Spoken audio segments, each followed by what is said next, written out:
இன்றைக்கு தமிழகத்தில் கோவை, திருப்பூர், நாமக்கல், ஈரோடு, விழுப்புரம், தமிழகம் முழுவதும் பல மாவட்டங்களில் கறிக்கோழி வளர்ப்பு பண்ணை நடத்தி வர்றாங்க. இதில் சுமார் 40,000 விவசாயிகள் இந்த கறிக்கோழி வளர்ப்பு பணியில் ஈடுபட்டிருக்கிறாங்க. இதில் சுமார் 5 லட்சம் பேர் தொழிலாளர்கள் பணியாற்றி வருகிறார்கள். இது ஒரு முக்கிய தொழிலாக கருதப்படுகிறது. கறிக்கோழி விற்கும் நிறுவனங்கள் ஒப்பந்த அடிப்படையில் கோழி வளர்ப்பு தொழில் செய்து வருகிறார்கள். கிலோ ஒன்றுக்கு 6.50 ரூபாய் அவர்களுக்கு வளர்ப்பு கூலியாக வழங்கிட்டு இருக்காங்க. அதிமுக ஆட்சியில் தான் அப்போ கால்நடைத்துறை அமைச்சர் இருக்கும்போது இதுக்கு ஒப்பந்தம் போடப்பட்டது. இப்போ பல ஆண்டுகள் ஆகிவிட்டது. இப்போ கோழி குஞ்சு, கோழி வளர்ப்பு தீவனத்தின் நிறுவனங்கள் வழங்கியிருது. ஆனால் இடம், கோழி பண்ணை செட்டு, தேங்காய் நார் மஞ்சி, மின்கட்டணம், தண்ணீர் போல பல மடங்கு இன்னைக்கு உயர்ந்துட்டது. இந்த விலை உயர்வால் இன்றைக்கு கடுமையாக இந்த கறிக்கோழி வளர்ப்பு பண்ணை உரிமையாளர்கள் பாதிக்கப்பட்டிருக்கிறாங்க. மற்றும் தொழிலாளருடைய சம்பளமும் உயர்ந்து விட்டது. இதனால இந்த கறிக்கோழி வளர்ப்பு பண்ணை உரிமையாளர்கள் இதனுடைய வளர்ப்பு வகை உயர்த்தி கொடுக்க வேண்டும் என்று பலமுறை கோரிக்கை வைத்தார்கள். அரசிடம் 6 மாத காலமாக தொடர்ந்து இது குறித்து அரசுடைய கவனத்தை கொண்டு வருவதற்கு போராட்டம் நடத்திட்டு இருந்தாங்க. ஆனால் அவர்கள் அதை கண்டுகொள்ளவில்லை.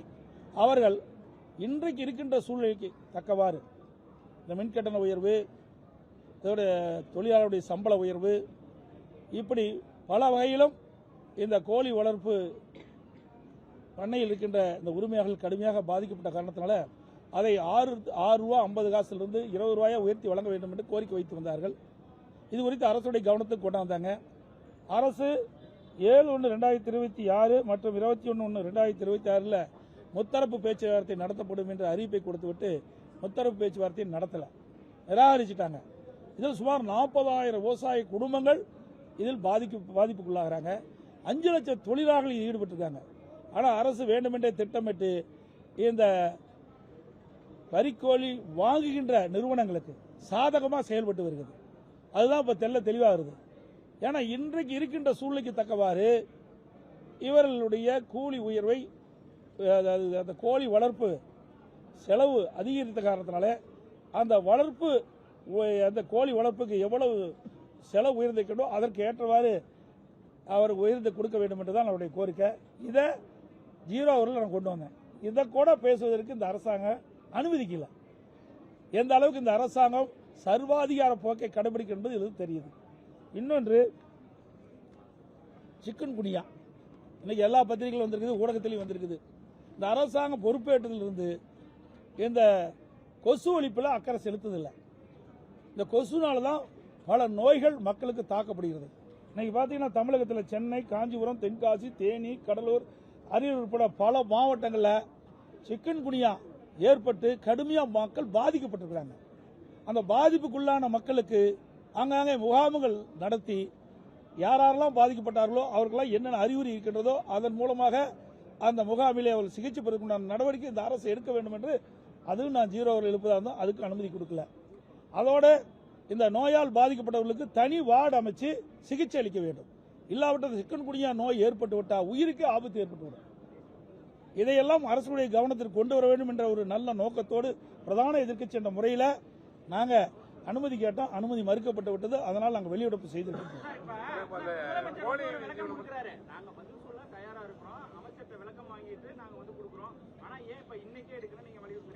அதாவது 0 அவரில் நேற்றைய தினம் கைது பண்ணி இன்றைக்கு விவசாயிகள் 6 மாசம் போராடிட்டு இருக்கிறாங்க. இன்னும் நடக்கிறது 2 நாள் தான் இருக்குது. ஏன் இன்றைக்கு என்ன பதில் சொல்லுதல் என்ன? நேற்றைய தினமே கொடுத்துட்டோம். இது எவ்வளவு முக்கிய பிரச்சனை? 40,000 விவசாயிகள் குடும்பத்துடைய பிரச்சனை, 5 லட்சம் தொழிலாளர்களுடைய வாழ்வாதார பிரச்சனை.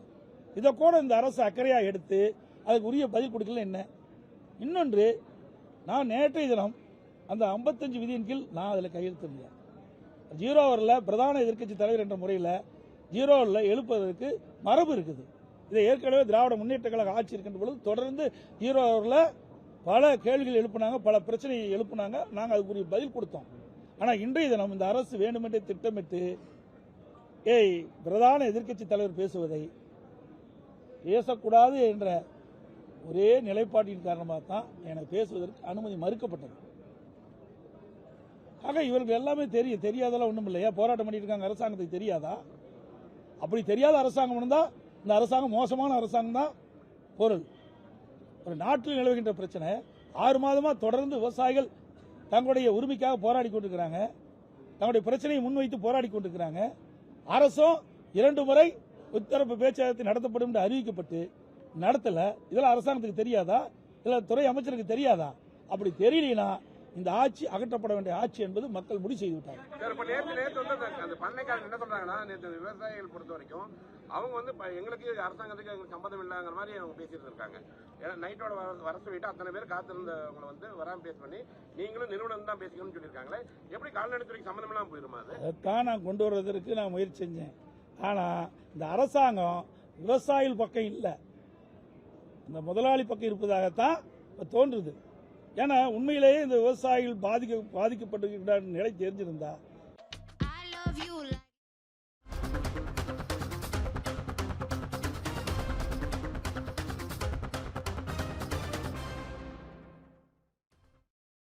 மகளிர் அவ்வளவு தூரம் வந்துட்டு அதான் புலம்புறாங்க. எங்களை வர சொல்லிட்டு திடீர்னு கேட்டா நீங்க வந்து நிறுவனத்துக்கிட்ட பேசிக்கீங்கன்னு சொல்றாங்க. ஏற்கனவே 2 முறை முத்தரப்பு பேச்சுவார்த்தை நடத்தணும் அரசாங்கம் அறிவிச்சுட்டு பேக் அடிக்குதுன்னு என்ன அர்த்தம்? பின்வாங்குதுன்னு என்ன அர்த்தம்? இதில் ஏதோ நடக்குதுன்னு தான் அர்த்தம். இதில் 40,000 விவசாய குடும்பங்கள் இல்லைங்க, 5 லட்சம் தொழிலாளர்களுடைய பிரச்சனை. இதுக்கு கூட பிரதான எதிர்க்கட்சி முறையில் அரசுடைய கவனத்துக்கு கொண்டு வருவதற்கு எங்களுக்கு அனுமதி மறுத்தா அவையில் வர வேண்டிய அவசியம் என்ன எங்களுக்கு இருக்குது? மக்களுடைய பிரச்சனைக்கு தான் நாங்கள் வர்றோம். ஏன்னா இது கவர்மெண்ட் 2 தரப்பு பேசி ஒரு உடன்பாடு எடுக்கணும். எல்லா இடத்துலையும் தான் இன்னைக்கு எல்லா தொழிற்சாலையும் இருக்குது. ஒரு போராட்டம் நடத்தினா அரசாங்கம் பேசுதில்ல, எல்லா இடத்துலையும் பேசுறாங்களா? அது மாதிரி விவசாயிகள்லாம் நிராகரிக்கப்பட்டவர்களா? அவர்கள் இந்த அரசாங்கம் கண்டுகொள்ளாதா? அவர்கள் வாழ்வாதார பிரச்சனை, 5 லட்சம் தொழிலாளருடைய வாழ்வாதார பிரச்சனை, 40,000 விவசாய குடும்பங்களுடைய வாழ்வாதார பிரச்சனை. இதற்கு இந்த அரசாங்கமே முத்தரவு பேச்சுவார்த்தை நடத்தும் என்று அறிவிக்கப்பட்டு விட்டு ஏன் பின்வாங்குது? அதுதான் அரசுடைய கவனத்துக்கு கொண்டு வந்து அதுக்கு ஒரு நல்ல சுமூகமாக ஏற்பாடு செய்ய வேண்டும். அந்த உரிமையாளர்களுக்கு அவள் கேட்கின்ற கோரிக்கையை இந்த அரசு மூலமாக நிறைவேற்ற வேண்டும் என்ற ஒரு நல்ல எண்ணத்தில் தான் நாங்கள் இந்த சட்டமன்றத்தில் அரசுடைய கவனத்துக்கு கொண்டு வந்து முயற்சித்தோம். ஆனால் எங்களுக்கு அனுமதி கிடைக்கல, வெளிநடப்பு செஞ்சோம்.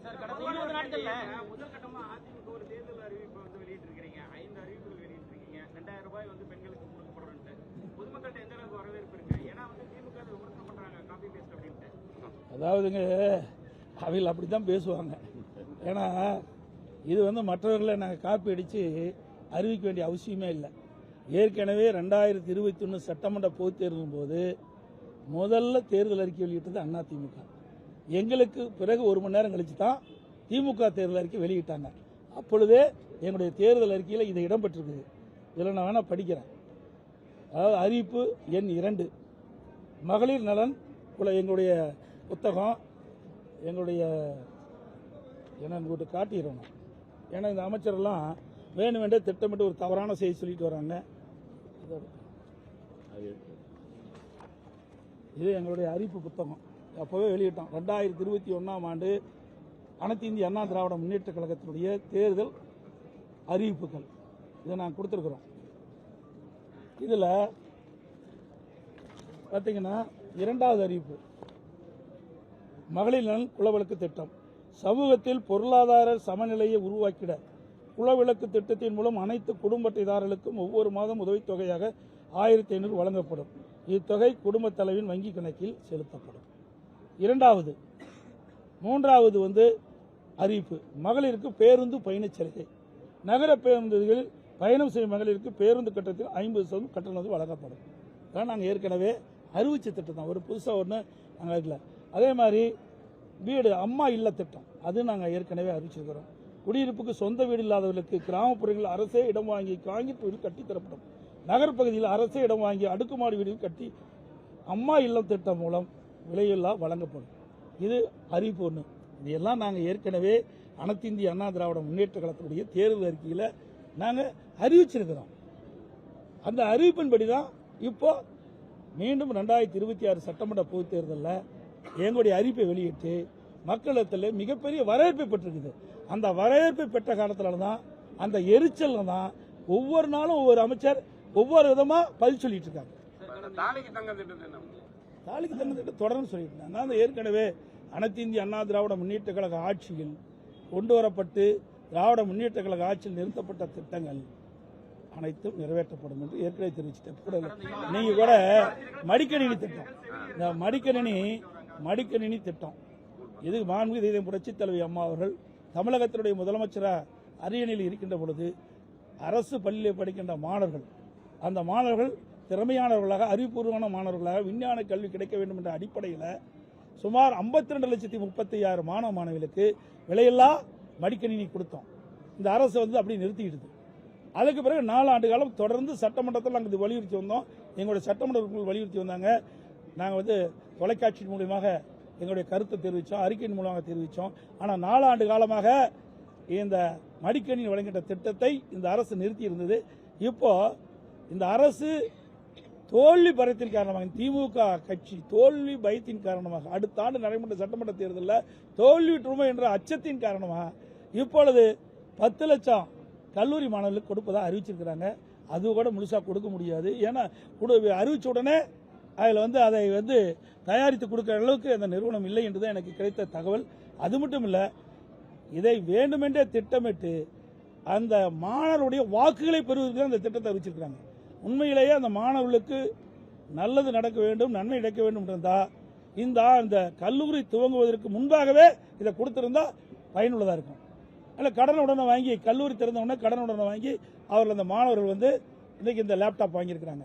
அப்புறம் 3 ஆண்டு முடிஞ்சு மாணவர்கள் வெளியே பட்டப்படிப்பு முடிஞ்சு அவர்கள் அந்த பட்டப்படிப்பு முடிஞ்சு போகின்ற காலத்தில் இப்போ அந்த மடிக்கணினி கொடுக்குறாங்க. அதனால எந்த ஒரு பயனும் மாணவர்களுக்கு கிடைக்கல. ஆக வேண்டுமென்றே திட்டமிட்டு அதிமுக ஆட்சியில் கொண்டு வரப்பட்ட திட்டம் முடக்கிறாங்க.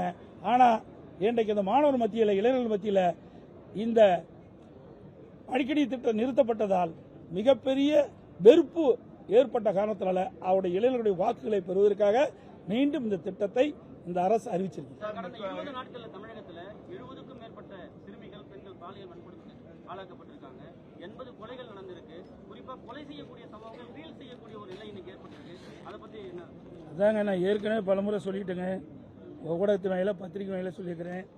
இன்றைக்கு தமிழகத்தில் திராவிட முன்னேற்ற கழக ஆட்சி எப்பொழுது அமைக்கப்பட்டதோ அன்றிலிருந்து இன்று வரை சட்ட ஒழுங்கு அடியோடு சீர்கிட்டு விட்டது. இதற்கு முழுக்க காரணம் போதைப்பொருள் விற்பனை தான்.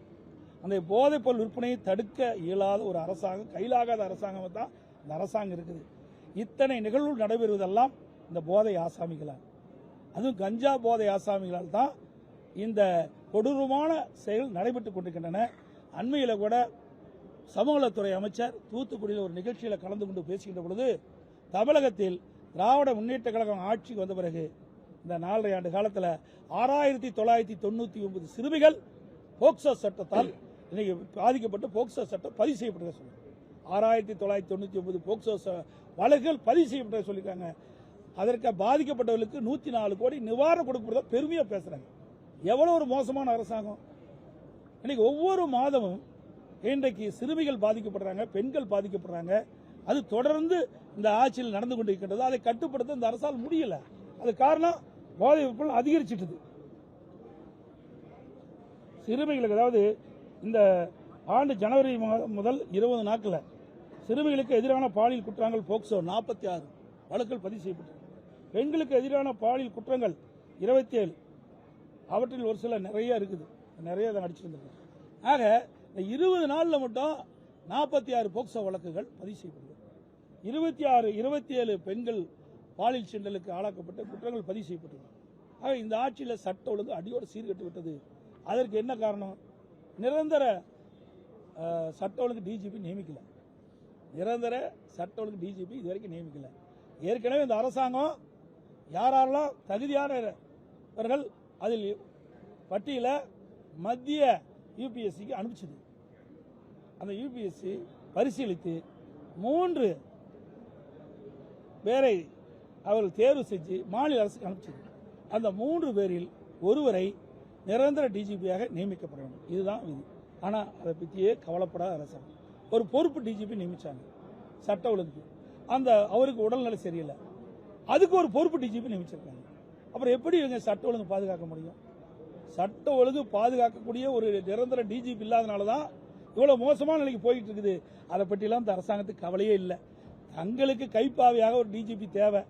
அதுல இந்த 3 டிஜிபியில் ஒருவர் அவருக்கு சாதகமா இல்லை. அதுதான் இப்போ இருக்கிற நிலைமை. அதனாலதான் நிரந்தர டிஜிபி நியமிப்பதில் காலதாமதம் ஆயிட்டு இருக்கு. இப்ப போராட்டத்தில் ஈடுபடுறவங்களை வந்து காவல்துறை வந்து கைது செய்து என்ன பண்றாங்க? நேற்று கூட கிராம உதவியாளர்களை கைது செய்து கிண்டிக்கு அப்புறம் அந்த இடத்துல ஆனந்தூர்ல பாதியில விட்டுட்டு போயிடுறாங்க. எந்த மண்டபத்திலையும் வந்து அடைக்க மாட்டேன்றாங்க. என்ன பிரச்சனை? மண்டபம் கிடைக்க மாட்டேங்குது. அது ஒரு பக்கம். அவங்களுக்கு சரியான காவல்துறை கைது செய்யப்பட்ட அந்த அவங்க போராட்டக்காரர்கள் கூட சரியான அடைக்க முடியாத சூழல் இருக்கு. மனதளவுல காவல்துறையினரும் பாதிச்சிருக்காங்க. ஒவ்வொரு முறையுமே போராட்டத்துல போன வருஷத்துல ஆரம்பிச்ச போராட்டத்துல இருந்து அவங்க சாப்பாடு வாங்கி கொடுக்குற முதற்கொண்டு எல்லாமே இருக்காங்க. இப்போ காவல்துறை இது வந்து எப்படி போகுது? ஏன்னா போராட்டம் பண்றவங்களுக்கும் பாதுகாப்பு இல்லாம இருக்கு. அதாவதுங்க, இந்த அரசு பல வாக்குறுதி, இந்த திமுக கட்சி 2021 சட்டமன்ற பொதுத் தேர்தலில் எப்படியாவது வெற்றி பெற வேண்டும் அந்த நோக்கத்தில் பல அறிவிப்புகளை வெளியிட்டாங்க. அந்த அறிவிப்புகளை நிறைவேற்ற வேண்டும் தான் சம்பந்தப்பட்ட ஊழியர்கள்லாம் போராட்டம் நடத்திட்டு இருக்காங்க. அது அரசு ஊழியர்களாகட்டும், அல்லது பகுதி நேர ஆசிரியராகட்டும், இடைநிலை ஆசிரியர்களாகட்டும், செவிலியர்களாகட்டும், கிராம உதவியாகட்டும், சத்துணவாகட்டும், எல்லாமே வாக்குறுதி கொடுத்துட்டாங்க. நீங்க அந்த வாக்குறுதி என்ன குறிப்பிட்டு நிறைவேற்ற வேண்டும் போராடிட்டு இருக்காங்க. அந்த போராட்ட நடைமுறைகளுக்காவது ஒழுங்கா அவர்களுக்கு பாதுகாப்பான இடம் கொடுக்கணும், அவர்களுக்கு உணவு கொடுக்கணும், எதையுமே கிடையாது. வேண்டுமென்றே திட்டமிட்டு இந்த அரசுக்கு எதிராக செயல்பட வேண்டும் ஒடுக்குறாங்க. இதை மிக கண்டனத்துக்குரியது. ஒரு ஜனநாயக நாடு. ஒரு ஜனநாயக நாட்டில் இன்னைக்கு போராடுவதற்கு அனைவருக்கும் உரிமை உண்டு.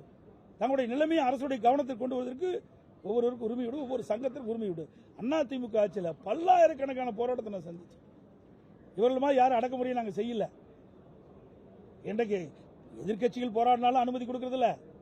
அப்படியே நாங்கள் போராடினா எங்க மீது வழக்கு. அது மாதிரி பல்வேறு வாக்குறுதிகளை கொடுத்து அந்த வாக்குறுதி நிறைவேற்றாத காரணத்தினால இன்றைக்கு விவசாயிகளிலிருந்து நான் சொன்ன அத்தனை அமைப்புகளுமே இன்னைக்கு போராட்டத்தில் இறங்கி போராட்டம் நடத்திட்டு வராங்க. அதை இந்த அரசு ஒடுக்க பார்க்குது. ஒடுக்க தான் இன்னைக்கு வீரியம் அதிகமாகுது. இதையெல்லாம் எல்லா அமைச்சர்கள் புரிந்து கொள்ள வேண்டும். இந்த அரசாங்கம் எப்படிப்பட்ட அரசாங்கம்? ஆகவே தனக்கு சாதகமாக அவர்களை பயன்படுத்தி கொண்டாங்க. தேர்தல் நேரத்தில் தங்களுக்கு வாக்களிக்க வேண்டும் என்ற ஒரு நிலைப்பாட்டின் அடிப்படையில் இந்த அறிவிப்பெல்லாம் கொடுத்து விட்டு அவருடைய வாக்குகளை பெற்று ஆட்சிக்கு வந்த பிறகு அவர்களுடைய வாக்குறுதியை நிராகரிப்பது சரியல்ல. ஏன்னா வாக்குறுதி கொடுத்துட்ட, நீ சிந்திச்சு பார்க்கணும்ல. வாக்குறுதி கொடுக்கறதுக்கு முடியாது. திட்டமிட்டு அவருடைய வாக்குகளை பெற வேண்டும். வாக்குறுதி பெற்றுட்டாங்க, ஆட்சிக்கு வந்துட்டாங்க, பிறகு அதை பத்தி கவலை இல்லை. அப்படித்தான் ஒரு நிலைமை இருக்குது. அனைத்து ஊடகங்களுக்கும் நன்றி, வணக்கம்.